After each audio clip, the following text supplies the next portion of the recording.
Let's talk about this movie because you guys play some really relatable characters. So tell me about your characters and where we find them in the beginning of the film.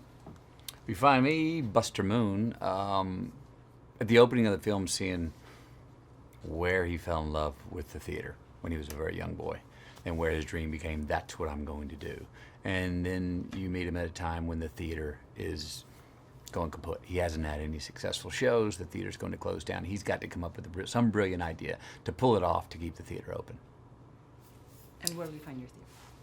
My character, Rosita, you find her taking care of her 25 piglets. She's getting them ready for school and singing to herself, and nobody's noticing that, you know, she has this dream in her heart, and her husband isn't even noticing that all he wants is his car keys. And she feels invisible. And she gets the flyer for this singing competition, and it gives her hope and makes her want to get out of the house and participate. That seems pretty relatable, right, to a lot of people, like that character as well as yours, right, Matthew? Yeah, and different. I just did Gunther again. Yeah. Yeah. What do you think is so relatable about Buster Moon's character?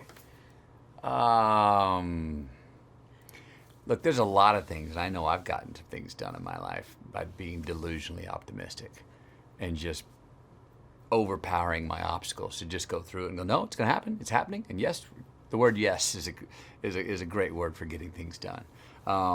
Even if you don't know, even if the answer is no or maybe, just you can over leverage yourself with yeses, and you got a good chance of getting some things done. And that's what he does. He just, by any means necessary, says, I'm going to keep the theater alive and open and pull this off, with huge stakes against him, which say there's no way that can happen, and he's just like, nope, it's gonna happen. This movie, I mean, you guys got to see it over the weekend, and it just seems like it's pure joy, yeah. Don't you feel? Like, tell me a little bit about the movie, and do you think it's perfect for everyone from, you know, young toddlers, which you both have, to teens, all the way to adults?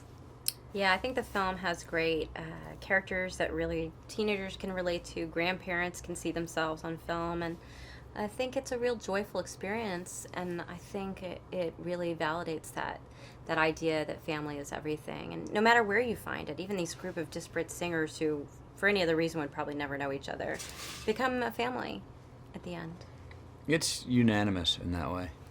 It is, I think, everyone's going to get something out of it. I've seen it 3 times, looking forward to the 4th. My kids have seen it twice, they're looking forward to the 3rd. Every time they come out of it, they have a different song they're singing. They have a different character they like for a different reason. And if they go back 10 more times, it's probably going to have 10 more different songs they like and 10 different characters they like. I mean, you guys have had the opportunity to read so many amazing scripts. When you first read Sing, what was it about this film that made you say, I've got to do this? Reese?